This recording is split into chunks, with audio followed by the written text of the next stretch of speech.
चार लाइन भूमिका में भाव है। बाप है कैसी, कवि जी भूमिका देते हैं, भाग देते बेटा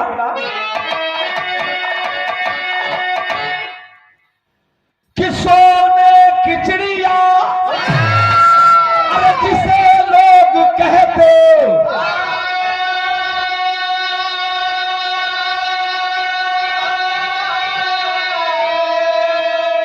उस हिंदुस्तान की आजादी है कैसी,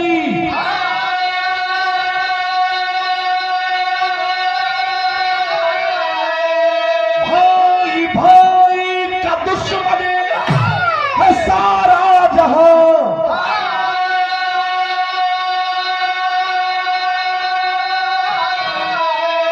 खादी वर्दी बनाया सबका हितैषी,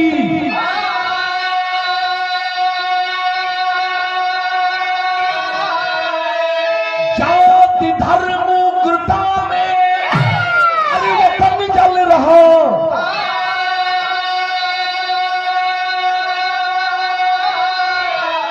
आज खुद आस्तीन में सांप पल रहा,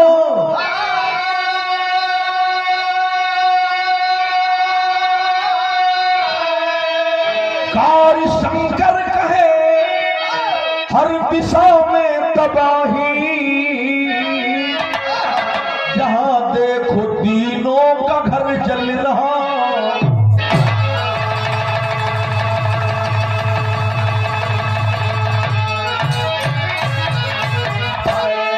जाति धर्म उग्रता में वतन जल रहा, आज खुद आस्तीन में सांप पल रहा, कौन शंकर कहे हर दिशा में तबाही, जहां देखो दीनों का घर जल रहा। लोग कहते हैं कि हम गरीबी मिटाने चले हैं, लेकिन जो हम देश देख रहा है, जो हम देख रहे हैं, लग तो यही रहा है कि लोग गरीबी नहीं गरीबों को मिटाने पर तुले। यहीं से कवि जी भूमिका लेकर के बिरहा में शुरुआत हो गल बा। एक लाइन कव्वाली लगत बा, ये बेटा इंग्लिश कौन गीत बा ना?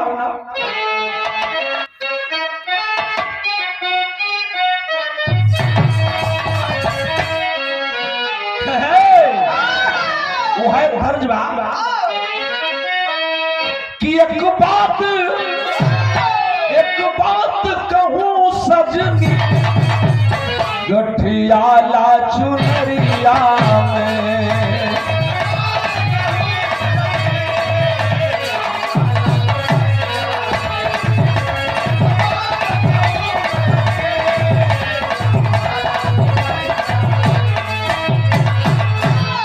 बात कहूं सजनी, गठियाला चुनरिया में बिना माल के बिना भाव के बिक गई माया की बजरिया में,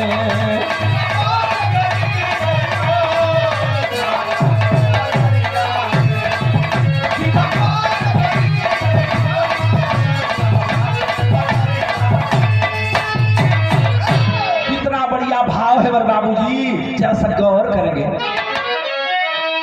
कि चांदनी है ढली रात की, प्रातः की ललाही में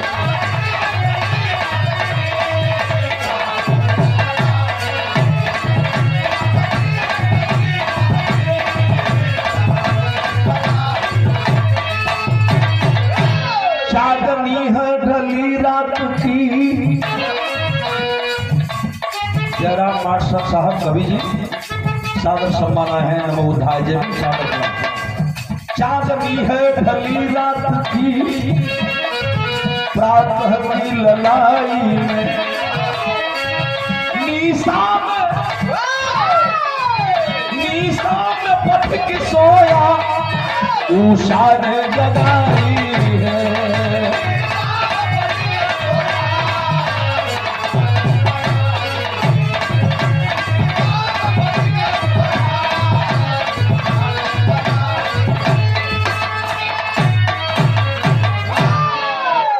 कहानी की शुरुआत हो गई मेरे बाबूजी। बिरहा सुनने वाले श्रोता बंधु सम्मानित साथियों जरा सा गौर करेंगे। शहर का संगत लगी ये सम्मान भरा पुरस्कार माननीय मास्टर साहब कवि जी और सेहरा जी के परिवार जी की तरफ से आया है। बहुत बहुत नमो बुद्धाय जय भीम। भगवान बुद्ध के कंपा हो सकल पंच के पांव के प्रणाम। बा कहानी बा कहां के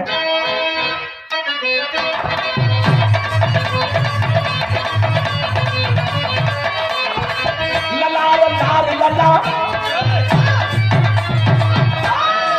ललार लाल लला लार लाल लारा तनारा नार नना नार नान नर नारा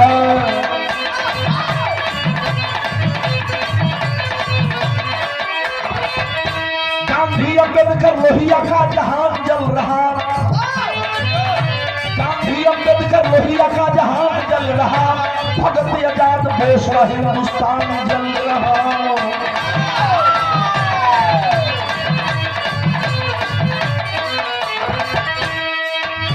नौरंगिया थाना गांव मदनपुर बिहार है।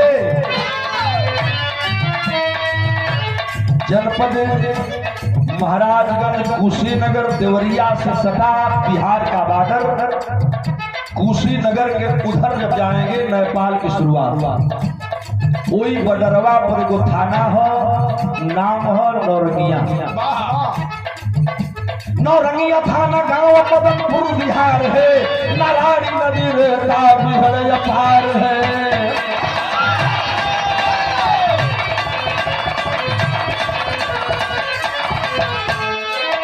मुन्नी लाल के पद बेटे गरीबी में पले थे। मुन्नी लाल के पद बेटे गरीबी में पले थे। खेती का काम करते जीवन में ढले थे।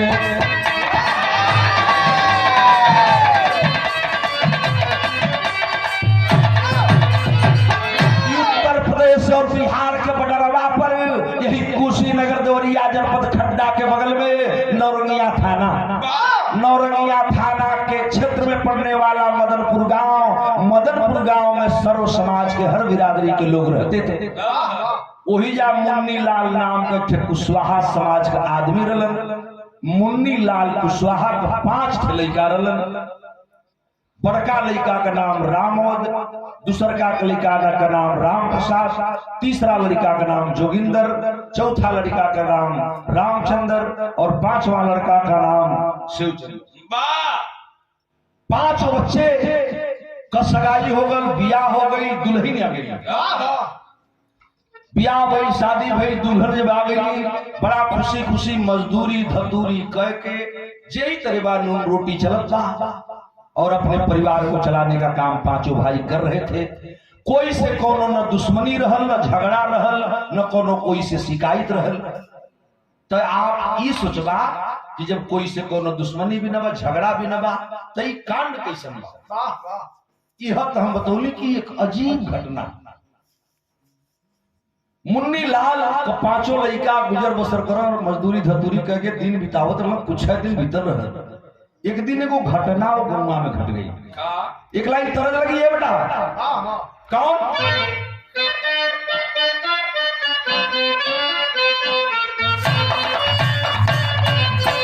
यह तलबा कि पियवा में ललबा ललमवा बोले के सपनवा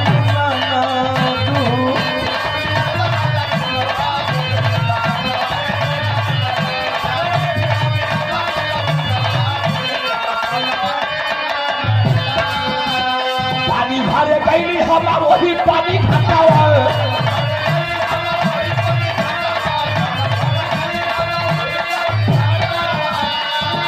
अरे थोड़ा ही के माना लघरी लवा बोले के सपना वाले नंदारू। थोड़ा ही के माना लघरी लवा बोले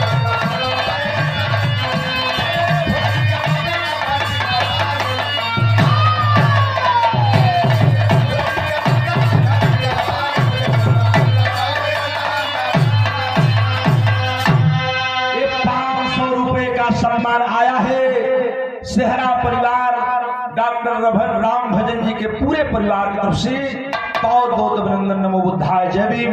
सकल पंच को पांव छू करके प्रणाम करता हूं।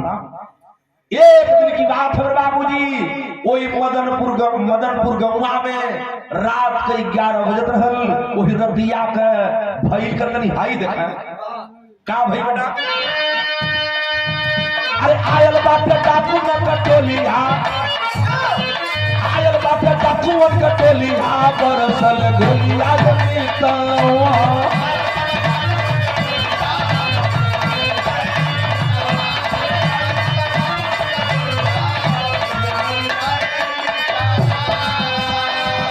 बाबूजी 50-60 आदमी की संख्या में हथियारों से लैस बंदूकधार और कटारी लिए हुए 50-60 आदमी पूरा मदनपुर गौवा के घेर ले।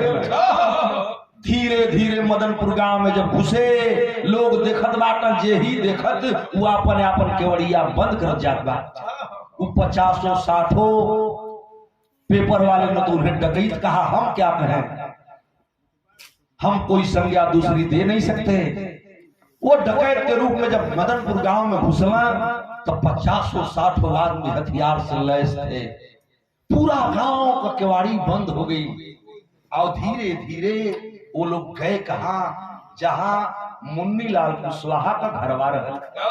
मुन्नीलाल कुशवाहा के मकान के पास जाके पूरा मकनिया के लोग घेर ले। घरवा का जब औरत देखली तब माई बहन घबरा गई, पूरा गांव सन्नाटा हो गई। अब मुन्नीलाल कुशवाहा देखत हो कि हमरे दुआरी पर 50-60 आदमी कैसा न हुआ, दिमाग काम न करतवा का भाई कि चारू ओरी बंद भाई सावा की जवानी।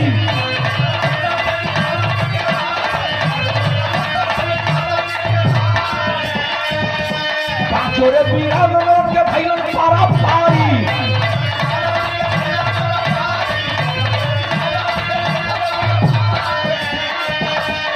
हवा से निकला न बोलिया, बरसल गोलिया जमीतावा। हवा से निकला न बोलिया, बरसल।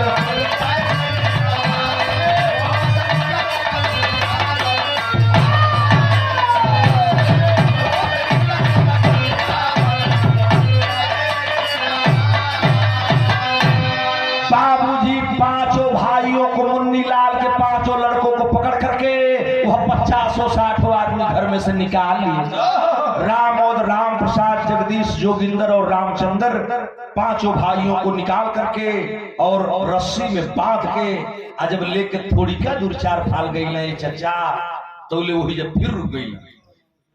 5 औरतियां निकल गई। कैसन आदमी हुआ ये लोग, हमरे स्वामी के कौनो भसुर कह, कौन देवर कह, आखिर 5 थे ही ना, तो सबका अपन अपन पद होई। ये लोग लेके कहां जाते हैं, तो में जो सबसे छोटका भैया रहल जोगिंदर और रामचंद्र, एक ठुरा के मेहरारू का नाम रहल शांति और एक ठुरा के मेहरारू का रहल सुनीता। कल मर्द तनी रुका हो, 50-60 आदमी रुक गए। और वो कमीना जब वो औरतन की तरफ निगाह गई तब 5 भैयन के संगमा 2 औरतियन के भी पकड़ लेला। कोने कोने के पकड़ लेना, भाव दे गई। हमारे भगने हैं, माननीय डॉक्टर साहब के भगने हैं, रमेश बाबू के भगने हैं। बहुत बहुत आशीर्वाद, शुभकामना बाबू को धन्यवाद करता हूँ। बिरहा में दिमाग से उतरे कि सथवा में शांति और सुविधा होके भाई रहे।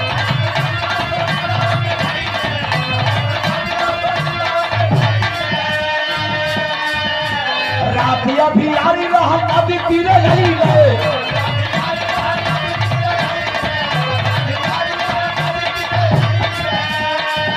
अरे बोले जाए भवानी वाली बोली, हाँ बरसल गोलिया जमीतावा।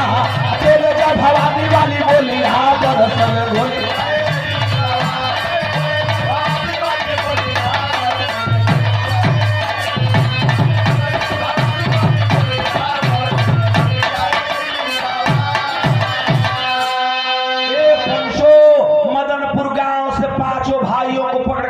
करके चले ही थे। संगवा में शांति और सुनीता जो छोटकी पतोहिया रही मुन्नीलाल का, वो दोनों के पकड़ ले।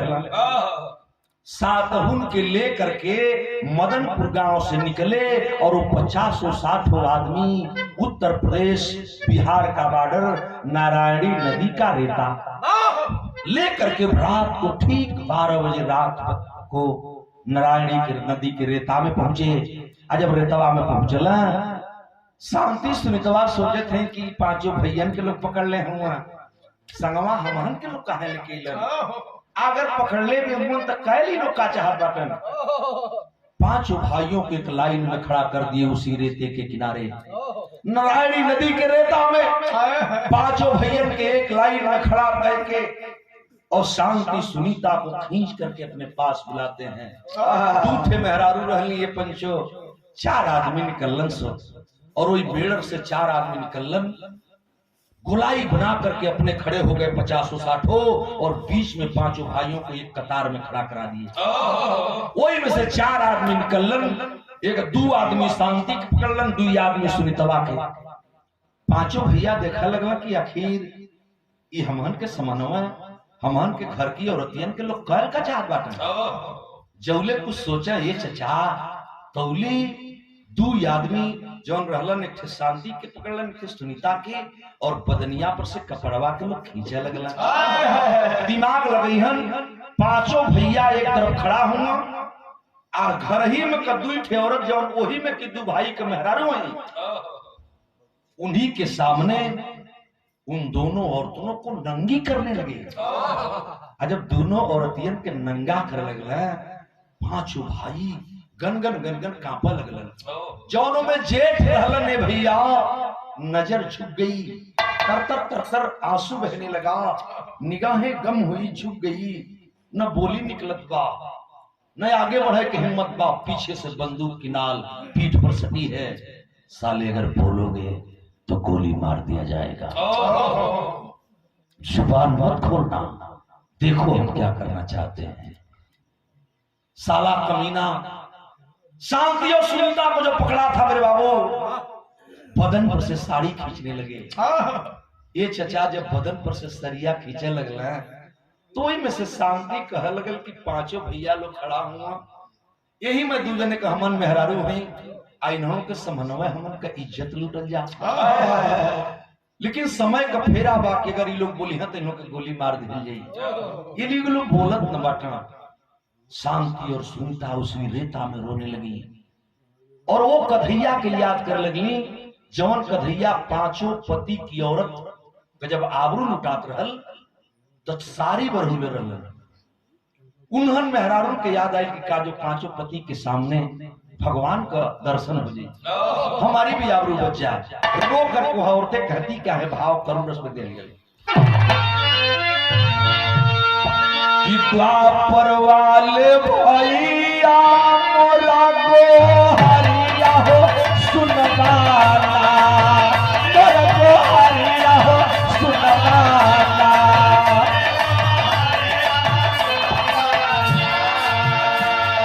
कोई नारायणी नदी के रेता में पांचों भैयन के सामने दुल्हन के जब आबरू लुटाए लगल बदनिया पर से सरिया जब लोग खींचे लगल तो दोनों औरतिया हथवा जोड़ करके यही तरह बदनिया के दाब करके और रोवे लगली और भगवान की याद करने को बात करते। ये भगवान के भैया सुनले हैं कि द्वापर में एक मेहरारू को इज्जत लुटात रहल तो तू साड़ी का करखन्ना खोल देला का आज नहीं वो का कहले वो लेकी द्वापर वाले भैया मोरा गो हरिया हो सुनवाना, मोरा गो हरिया हो सुनवाना।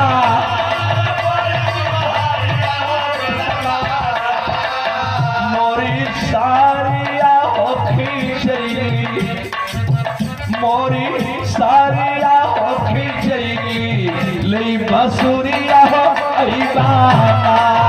मोरी सारिया हो खींचेगी, ले बसुरिया हो अइबाना।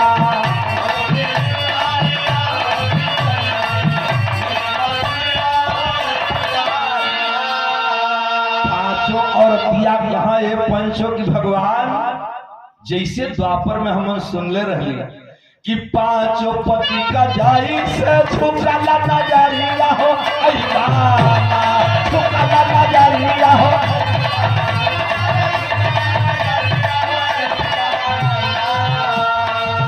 वैसे छीरिया हो भैया एगो लड़की के अब लुटा रहल तो साड़ी का कारखाना खोल दिला भगवान। आज हम दुख हैं नाइबा पांचों पति का जाई से झुका नजरिया हो झुका नजरिया हो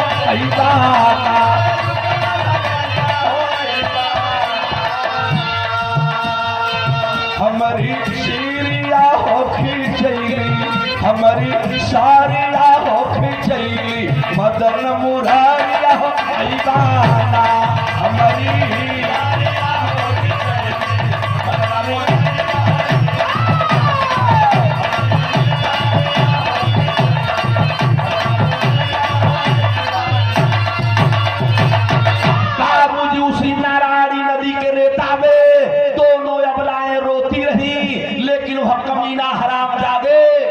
एक भी नहीं सुने और देखते देखते पांचों भाइयों के सामने उन दोनों औरतों को अर्धनग्न कर दिया। पेटीकोट ब्लाउज जब बचा है बाबूजी अपने स्थल को ढक करके शरीर को ढक करके हो जा दोनों में बैठ गई। जब दोनों लड़की बैठली साथी और सुनितवा ये पंचो उस साले कमीना जो नहीं करना चाहिए हद को पार कर गए और पांचों भाइयों के सामने सोचत हमन पांचों भैया के हमाने के घर का औरत हमन है के सामने आबरू लुटाए जाते। आखिर हमन कौन गुनाह कैले है कौन गलती ऐसा ना हमन के कितना बढ़िया सजाई लो देत हुआ। छोटका भवा तनी हिम्मत कैलस कि हम बोली तो ले बगलिया में जन भाई खड़ा हम बोली न तो लोग गोली मार दी। यह तो डर बा पांचों भाई के पीछे बंदूक के नाल से तलवार आगे तलवार लेकर लोग खड़ा होना बोलोगे तो जुबान काट ली जाएगी गर्दन अलग हो जाएगी। डर बा जान का सबके की लालच हो ले कोई कोई से बोलत न बा। अब देखते देखत में साले पांचों भाइयों के सामने वह करने चल दिए धरती कांप गई। जानते हैं क्या भाव दिया गया है क्या कि बात तनिको राह मन तनिका गला लिया हो कहिला तनिका गला लिया हो कहिला अरे तनिका गला लिया पापी सारिया हो उतरल पपिया सारिया हो उतरल नंगी बदनिया हो कहिला पपिया सारिया हो उतरल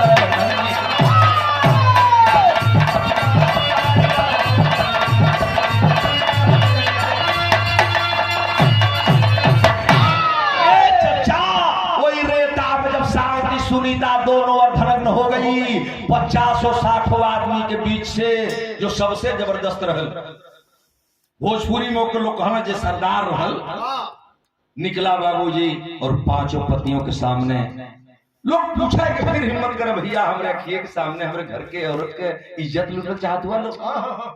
लेकिन फिर दिल टूट जा कि ज्यादा हम न बोलब अगर ना बोलब ना तो कम से कम लोग हम कितना मरी है यही सोच के पांचों भाई शांत हो जा रहे थे। लेकिन पेपर वाले ने लिखा था मेरे बाबूजी पत्रकारों ने लिखा था इस समाचार पत्र में कि कमीना साले तब तक उन बच्चियों के साथ हवस की आग बुझाते रहे जब तक वह दोनों औरतें बेहोश न हो गईं। शांति और सुनीता जब दोनों उस रेता में बेहोश हो गईं अर्धनग्न बदन है वही तरह नंगी बदन अर्धनग्न बदन को छोड़ करके वही जा दोनों लेकिन के छोड़ के नदी के तीरे आप पांचों भैयन के लिए कोई रेता में दूर चल गई। कुछ दूर जाने के बाद फिर गोलाई बना करके लोग खड़े हो गए और फिर पांचों भैयन के बीच में खड़ा किया। अब पांचों भैया सोचा लगना कि साला हमन के समनवा हमने के घर के दुई औरतन के इज्जत लूट ले गल हमन कुछ बोलू न बोली। अब ये लोग का चाह बता जौले कुछ सोचा तौले भैल का बिरहा में भाव देना पड़ा टेरी में।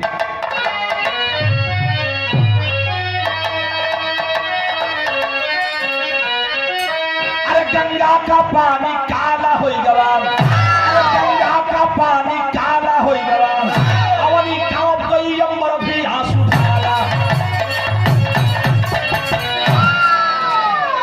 बाबूजी पांचों भाइयों को लेकर के आए, कहा ऊ कौन क्षेत्र रहल, विदेशिया लगे बेटा।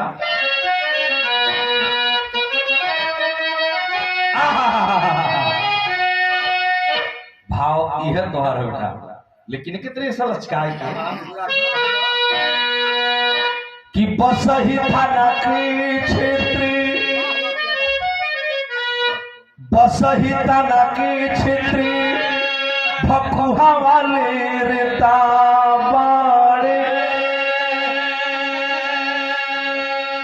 अरे ले पाँचों भैया ना के अइल रे मुदाई।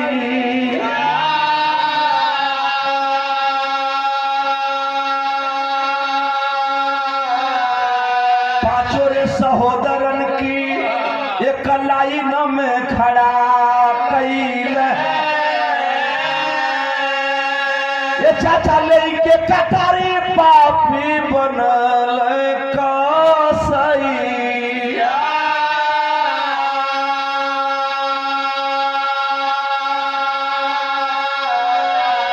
बड़का बिरनवा की मुन्नीलाल के पांचों बेटे में जो सबसे बड़े थे रामोद, खींच करके अलग कर दिए। देखना चाहते हो, चारों भाइयों की तरफ निगाह उठा करके इशारा करते हैं, देख रामोद अपनी दोनों बाहें फैला दे, नहीं तो तुझे गोली मार दी जाएगी। डर के मारे, मोहब्बत के डर के मारे दोनों भैया रामोद फैला दे रहे। चारों भैया देखत हो कि भैया के लोग कहल का चाहत हो, तो ले सारे रामोद बाएं फैले हुए, दू ठो निकलना इस 50-60 आदमी के बीच से, दोनों के हाथ में कटारी है। चारों भाई देखत हुआ कि अब का करी है, तो ले कैलन हका तनी देखा कि बड़ा का बिरनवा की ये पंच दोनों बहिए अलग कैले। ये चाचा चारों रे बिरनवन के भरली नजरी।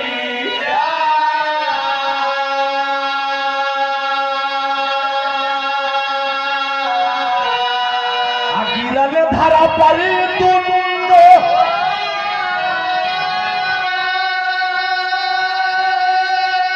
यही तलुआ में गोली मारे।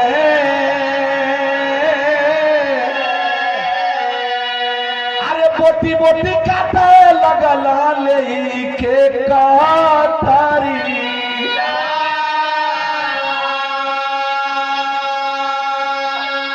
ए चचा रामोद कुशवाहा के पकड़ के लोग अलगे कैला, दोनों भैया फैला के जब रामोद कुशवाहा खड़ा भइलन, चारों भैया देखत हुआ, दो आदमी कटारी लेके निकलन। ए चचा दोनों भैया को चला देलन, हो एक पखवा पर से दोनों भैया कट के जमीन पर गिर गई। रामोद कुशवाहा हिलत हुआ, ओइजा खड़ा हुआ, कांपत हुआ, पीछे से एक आदमी धक्का दे दिया, धड़ाम से जमीन पर गिर गए।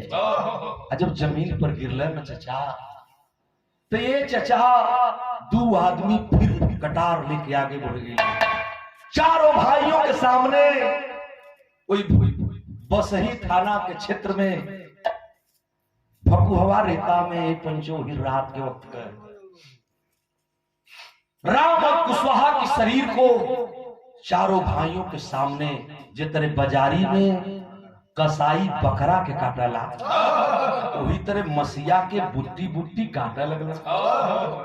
जब बुट्टी बुट्टी काटा लगला तब भैल का बाबू बिरहा में गीत बदल जाता। एक सादर सम्मान हमारे बड़का भैया, परिवार के बड़के भैया हरिमंगल भैया, बहुत बहुत प्रणाम, सकल पंच के प्रणाम। भाव का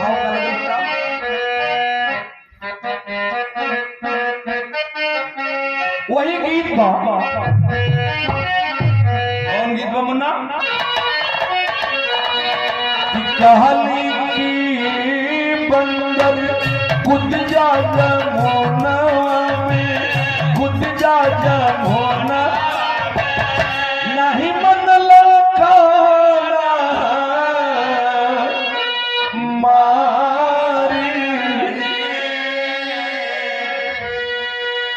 खीसा में लगाऊं किसी किया बीनी बीनी दलिया बनवली हो प्यारी दलिया बनवली मुसवाला दलिया कैली जाती बड़का भैया रहा मौत कहे चचा बूटी बूटी कटले के बाद एक पंचो तीन भाई के कसंग निकल एक भैया जो छोटका रहल रामचंद्र को ये छोड़ले हुए आ तीनों भाई के फिर खड़ा कैला कल बाहें फैला कर खड़े हो जाओ तीनों भैया समझो तो सारे भक्त के संगे का करी हिम्मत भइल के पूछल जा कि भैया हमन कौन गलती कैले कि शांति सुनतवा कह जतियो लुटले लो हमन के समनवा हमरी बड़को भैया के मार देला लो अब हमनों के मरवा लो का लेकिन फिर कांप जाते कि नहीं बोलेंगे हो सकता है कि न बोलो तो हमें लोग छोड़ दें लेकिन ये चचा ये तीनों भैयन के लोग पकड़लन तो भैल का बिरहा गजब हो गल बाबू कि राम प्रसाद जगदीश जो किंकर के धैला ये पंचू जो किंकर के धैला ये बाप आये कये कायंगयल गाय बहिया अलग रे कैला फोड़ला नजरिया ये पंचू फोड़ला नजरिया यही तालुआ में गोली मारसा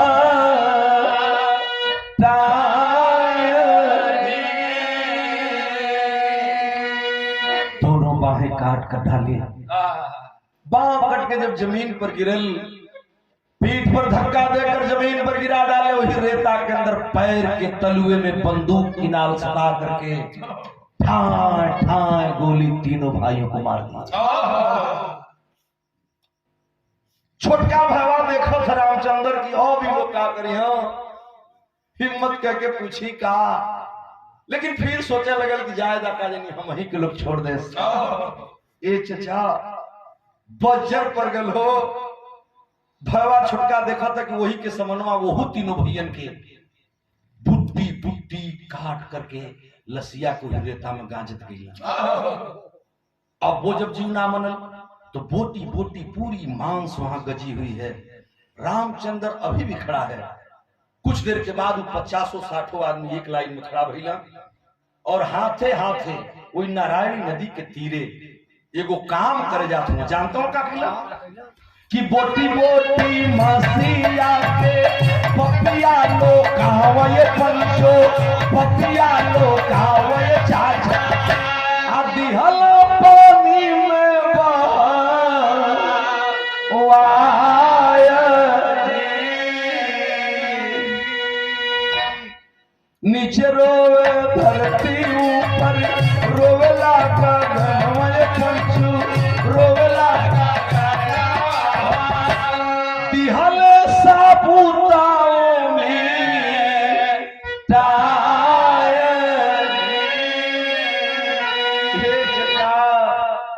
छोटका भैया के सामने चारों भैया की बूटी बूटी लसिया के उठा के लोकाय के गंग नारायणी नदी के पानी में लोग फेंक दिला पूरी लाश मांस पानी में बहवा दी गई जब उधर से 50-60 आदमी वापस जाने लगे अब भी रामचंद्र वही खड़ा है थर थर थर थर कांपत रहल कि जाए अगर लोग हमहू के छोड़ दिहन ना तो जाई मजदूरी कह के अपनी चारों भैयन की रोजी बेटवन के जिया ले खिया ले पढ़ा ले लिखा ले इहे तो सोचत रहलन रामचंद्र आ तोले जब वो लवट कैलन हो तो 2 आदमी आगे निकलन और रामचंद्र को भी ढकेल कर आगे लाए बोल पड़े रामचंद्र तू नहीं समझ रहा है ना कि तेरी दुश्मनी क्या है हमसे तो हम बताएंगे भी नहीं बाहें फैलाकर खड़े हो जाओ कांप गया रामचंद्र कुछ भी सोच नहीं पा रहा था और कांप करके एक बात कहने लगा गीत कौन लगल बेटा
जोगा पेट के कराना भिखिया मांगिला हो राम किया हो राम रे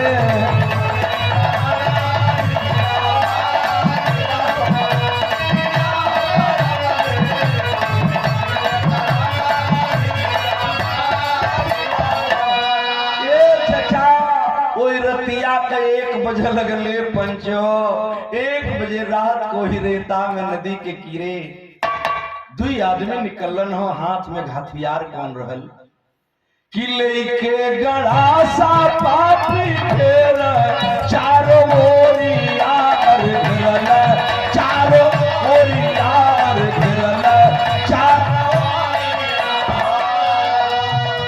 बाबू रामचंद्र बिला खायन हो राम किया हो राम रे बाबू रामचंद्र बिला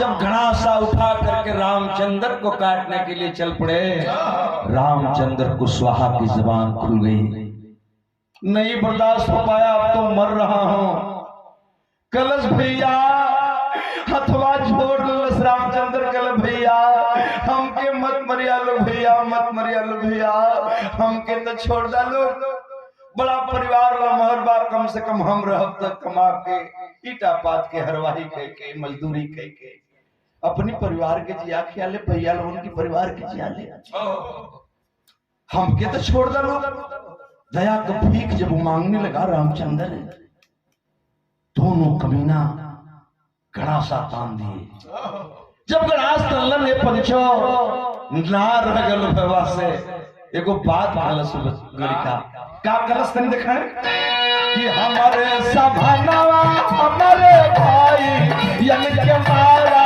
नार भाई यम के मारा नार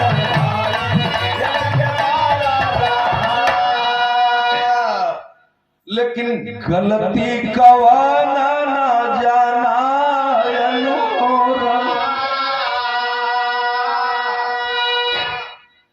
अबले हमन न बुझली हमरे सामने हमरे चारों भैयन के बुड्ढी बुड्ढी कह देला लो काट के फेंक देला लो तब वो हमन न जमली कि हमन के कौन गलती बा ये सरकार इतने ना शांति और सुनीतावा दूनो देता वहां में मरी हो गई रेता वहां में मरी हो गई रेता अली अली यारा माना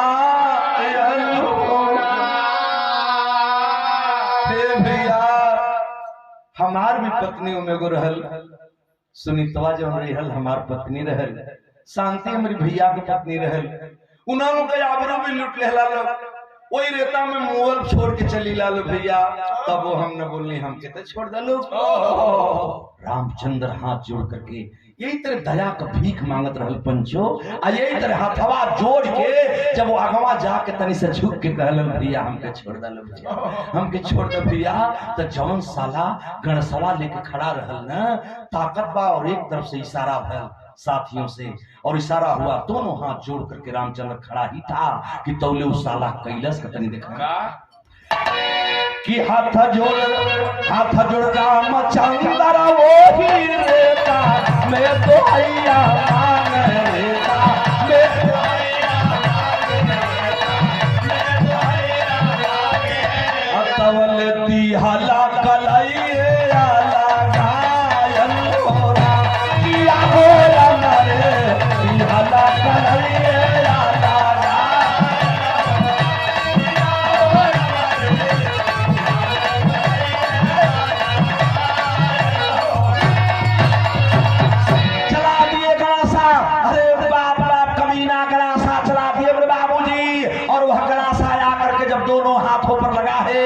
दोनों हथवा का कलैया कट करके और वही रेता में फेंका गया तर तर तर तर खून की धार बह चली रामचंद्र समझ गया कि साला कमीना अब हमें भी नहीं छोड़ेंगे एक आदमी आया है गर्दन पर धक्का दे दिया चारों खाओ चित्ता गिर गया रामचंद्र जब चारों खाव चित्ता गिरलन, उसी रेता के अंदर घनघोरी रात के अंधेरे में बंदूक उठा लिए और कमीना वही रेता में बालू में गिरल रामचंद्र के सीना पर तड़ कई गोली चला दिला।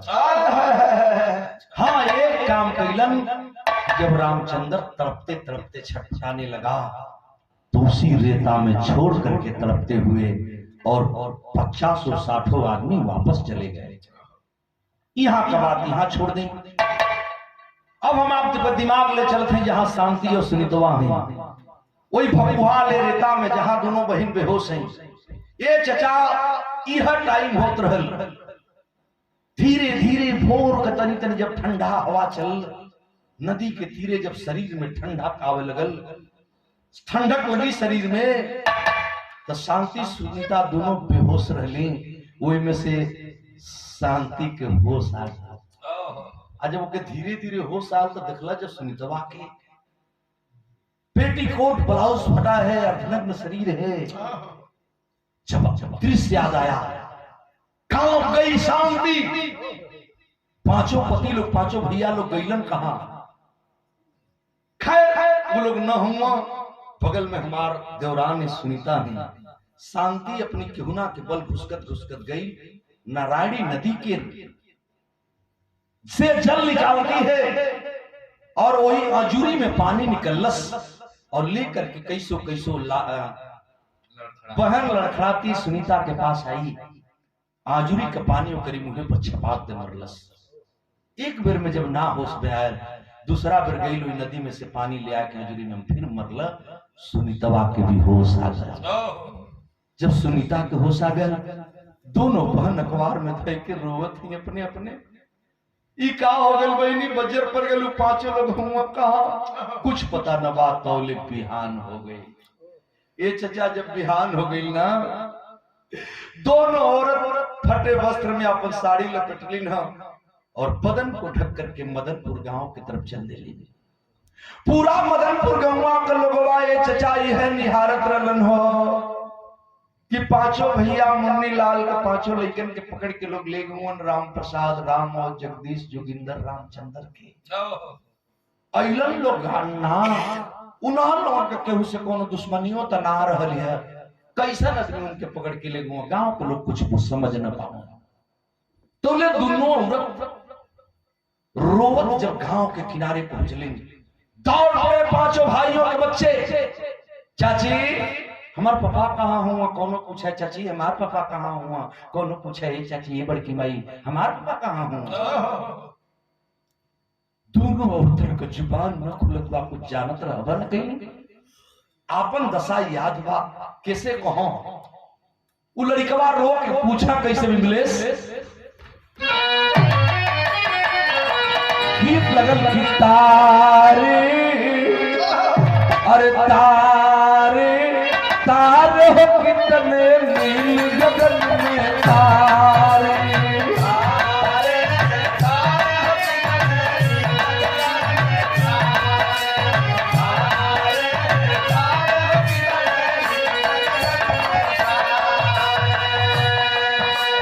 बाबू कोई दोनों अपने चाची अपने बड़की माई से समझवा दोनों लेके बार बाबू बाबू हो कहवा छोड़ के गईला बाबू बाबू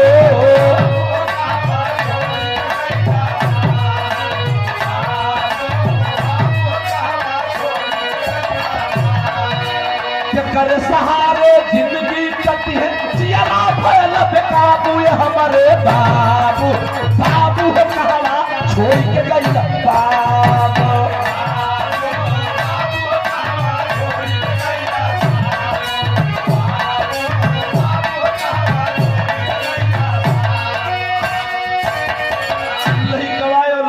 पांचों भैया नगर रोहे के कहा कि अभी घरवा चली कैसे कहाँ हुआ लोगे पापा आज ऐता लोग ये लिए कि अब के मनाई। जब सब रोवत बा लोटत बा दुआरे तो लइका देखत हुआ कहत हुआ अपने बाबा लोग पापा लोग के माई हमारी रोवत मरी है लगबै के करे जाई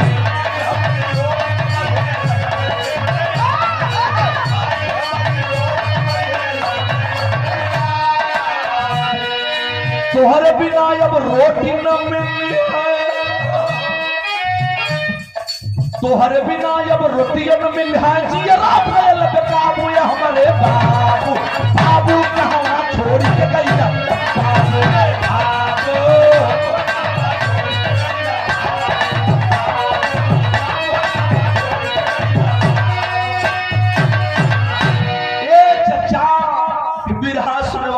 पंच गोसाई लड़का रोवत हुआ, पूरा गौवा रोवत भाई पंचो। अब आप लोग सोचत हुए कि इतनी बड़ी घटना हो गई और आखिर घटना का कारण क्या था? यही तो बड़ा विचारणीय विषय है।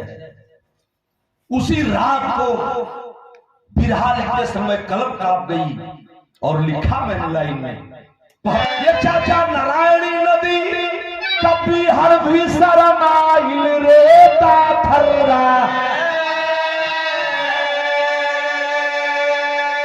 आयवनी कापे अंबर भी अलसाइल रेता थर्रा,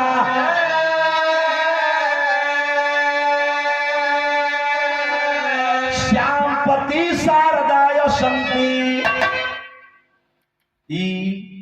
वो पांचों भैयन के औरत का नाम हो गई कि श्यामवती शारदाय संती सजना दिहली गवाई, सुनीता शांति असमत दिहली परमंगियो गईल धोआई।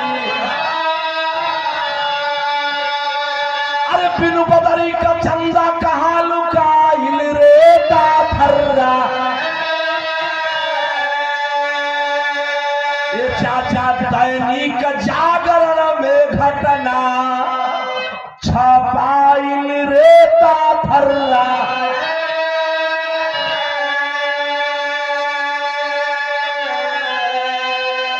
सवेरा हुआ मदनपुर गांव में हलचल मची, शोर हुआ, नदी की तरफ लेके पांचों भैया के गिलन, चाचा गांव के लोग दौड़ के वो रेता में गिलन, चारों तरफ खून दिखाई दे रहा है लेकिन कहीं मांस लाश नहीं मिल रही है। कुछ दूर जब और आगे लोग गइलन तो देखलन कि एक ठे भाई रामचंद्र का लाश पड़ल बा, मर चुका था रामचंद्र भी, साबूत के तौर पर वही लाश दिखाई देती है। मांस किधर गई तो नदी के तीर तक खून चुअल बा, बहल बा।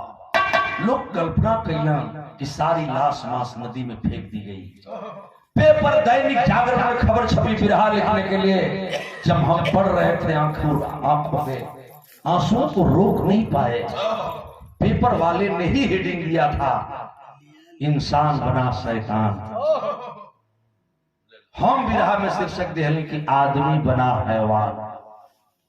तनी सब गौर कर बिरहा कर। पूरा गांव शोकित हो, पेपर में जब घटना छपल पूरा क्षेत्र हलचल मच गई, लेकिन अभी भी आप ये नहीं समझ पाए कि इतनी बड़ी घटना हुई और घटना के पीछे कारण क्या था। तो दिमाग में ला रहा हूं आपका, और दिमाग में आपके यहां ला रहा हूं वो कैसे। तनी सब आधा का लाइन लगे बेटा, तनी वो जब बढ़ जो थोड़ी चल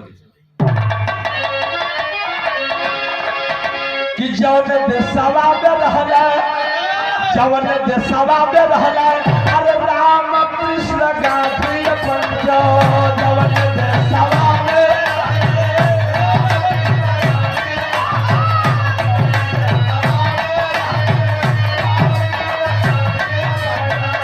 नहीं आयत कर ऐसन देश का दुलारी।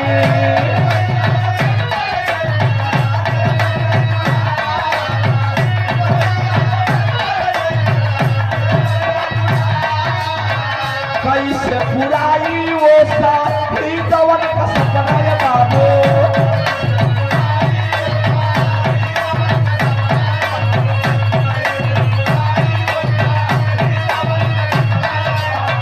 बोला राजनीतिया में देशवा उजारी।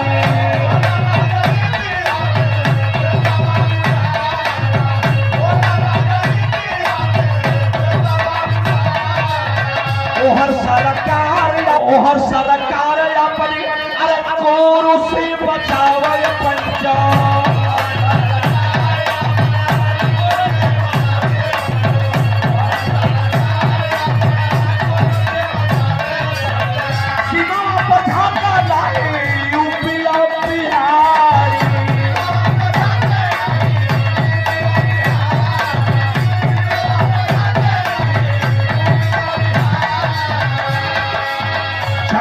पार्टी में जंगल राजपाट कायम बाबू।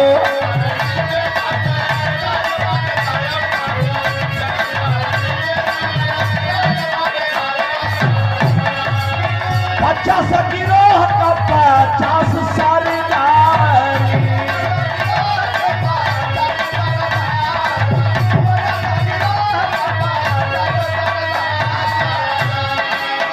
राम सिकोरी औरी वासुदेव यादव गदरू।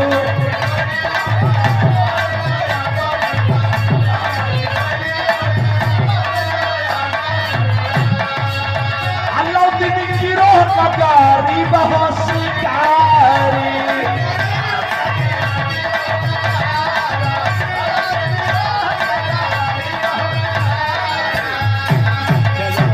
अरे बाप बाप गौर करेंगे मेरे बाबूजी, बताया गया है मेरे भैया, इतनी बड़ी घटना घटती है, बड़ी घटना के पीछे राज क्या है, यही तो बहुत महत्वपूर्ण विषय है। न कोई दुश्मनी है, न किसी से झगड़ा है, मजदूरी कह के रोटी चलाना, परिवार चलाना, पेट पालना, बच्चों को पढ़ाना, यही काम है गांव के लोगों का। और इतनी बड़ी घटना हो गई, इसके पीछे कारण क्या था, अब विचारणीय विषय है। अभी मैंने कहा कि होला राजनीति में देशला उजार, राजनीति का शब्द आखिर आया क्यों, बड़ा मजबूरी में लिखते लिखते कलम कहाँ गई। मतलब कारण इसका ये रहा, आज भी सरकारें अपने अपने चक्कर में पड़ी हुई हैं। लोग बोलते हैं कि हम गरीबी मिटाना चाहते हैं, लेकिन हमें तो पूरा तरह समझ में आता है गरीबी नहीं, गरीब को ही मिटाने पर लोग तुले हैं। आपसी रंजिश, आपसी दुश्मनी, जंगल पार्टी में, पीहड़ों में आपसी गोल गोलैती है।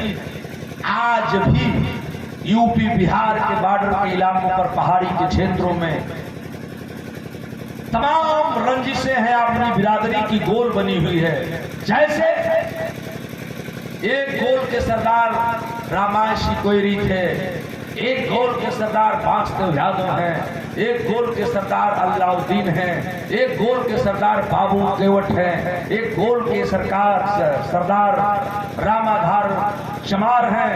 तो आपसी जातिवाद की गोल गोलैती है, और आपसी गोल गोलैती में यादव वाली गोल का दुश्मनी चमार वाली गोल से, चमार वाली गोल का दुश्मनी कोयरी वाली गोल से, कोयरी वाली गोल का दुश्मनी मलाह वाली गोल से, मलाह वाली गोल का दुश्मनी मुस्लिम वाली गोल से। इस तरह उन लोगों की आपस में ही दुश्मनी है। लेकिन कितनी गंदी सोच है, जरा देखा, इनको जब आपस में बदला लेना होता है तो ये जिस गोल की दुश्मनी है और जो आदमी उस गोल में रहता है उसको नहीं मारते हैं। मारते किसको है? अगर मलाह वाली गोल का दुश्मनी कोयरी वाली गोल से बा, मलाह वाली गोल का दुश्मनी चमार वाली गोल से बा, तो उनके जब मारे को हुई, बदला लेने की हुई, तो वो गोल की आदमी के न मरी हन जौना गोल से दुश्मनी बा, वो मारत के हुन बहुत दूर। जौन गोल से दुश्मनी बा, वो जौने बिरादरी कहूँगा, वो बिरादरी की आदमी के खोज के भले उन लम्मा कबाव से कोनो मतलब नहीं थे, लेकिन उनका गोल यादव वाली दुश्मनी, यादव वाली गोल से अगर दुश्मनी बा तो मारे को हुई तो वो अपनी वो यादव के नाम पर जो दुश्मनी बा, बल्कि कोसों दूर जो यादव बसता है, जो कुछ नहीं जानता उस विषय में, कौनो दुश्मनी नहीं खे, तो ओके जाकर लोग उठा के मारत हुआ, हत्या करत हुआ। का एक कारण इसका मात्र यही है कि वह उस जाति में पैदा हो गया है जौना जाति वाली गोल से इन दोनों का दुश्मनी बा। देखा, अगर यादव वाली गोल का दुश्मनी चमार वाली गोल से बा, डकैतन से बा, तो डकैत के न मरत हुआ, वो कोसों दूर वो बिरादरी के आदमी खोजत हुआ कि मारा सारा की हो वही बिरादरी कहो। अब देखो उसकी क्या गलती है, ओकर गलती तो ये न बा कि वो बिरादरी में पैदा हो गई बा। अरे मारो ना, अगर बदला लेना है तो जिससे दुश्मनी है उसको मारो। जाति के नाम पर उस निरीह आदमी को, दूसरे को जो दूर रहता है, जिसका उस घटना से कोई मतलब नहीं है, उसकी हत्याएं की जा रही हैं, उसकी इज्जत लूटी जा रही है, उसकी बेटी की आबरू लूटी जा रही है। उसकी क्या गलती है? उसकी गलती तो बस इतना ही न है कि तुम्हारी दुश्मनी चमार वाली गोल से है तो तुम दूसरे चमार की हत्या कर रहे हो। तुम्हारी दुश्मनी अगर यादव वाली गोल से तो तुम दूसरे यादव को मारते हो। दुश्मनी खाली है बा जिससे दुश्मनी का होके मारा, बल्कि उस निर्दोष आदमी की हत्या करने की जरूरत नहीं है।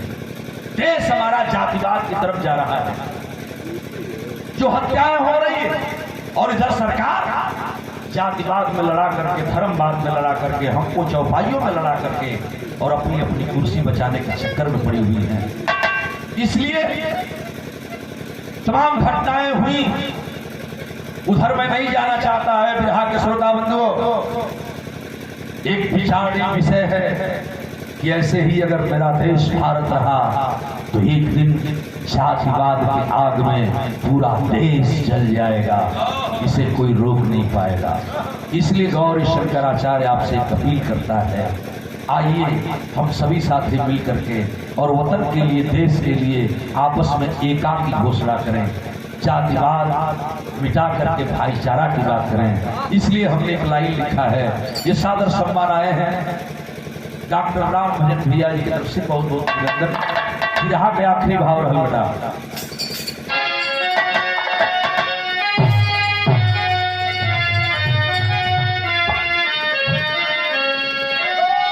बेटा, सवा में ऐसे अत्याचार हुई है, वही के सवा कैसे सुधार हुई है।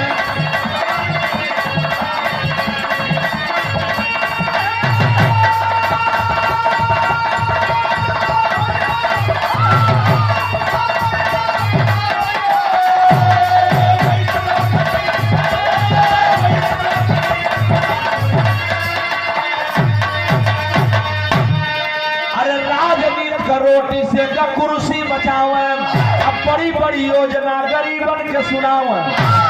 सिनेमा पर गोली का बौछार हुई है, वही के सवा का कैसे सुधार हुई।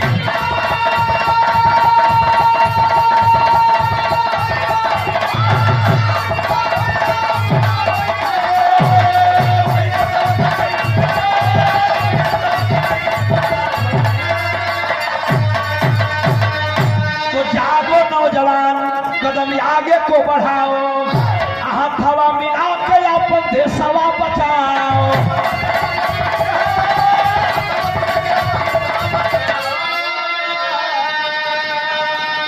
चौले देश से खत्म ना गद्दार हुई है, तौले देशवा का नाही मोर सुधार हुई।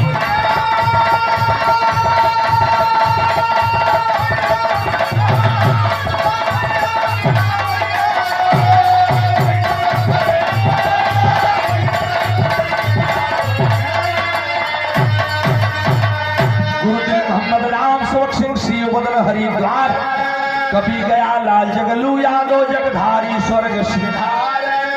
अरे गंगा का पानी काला हो गवा, आचार्य गौरी शंकर कवि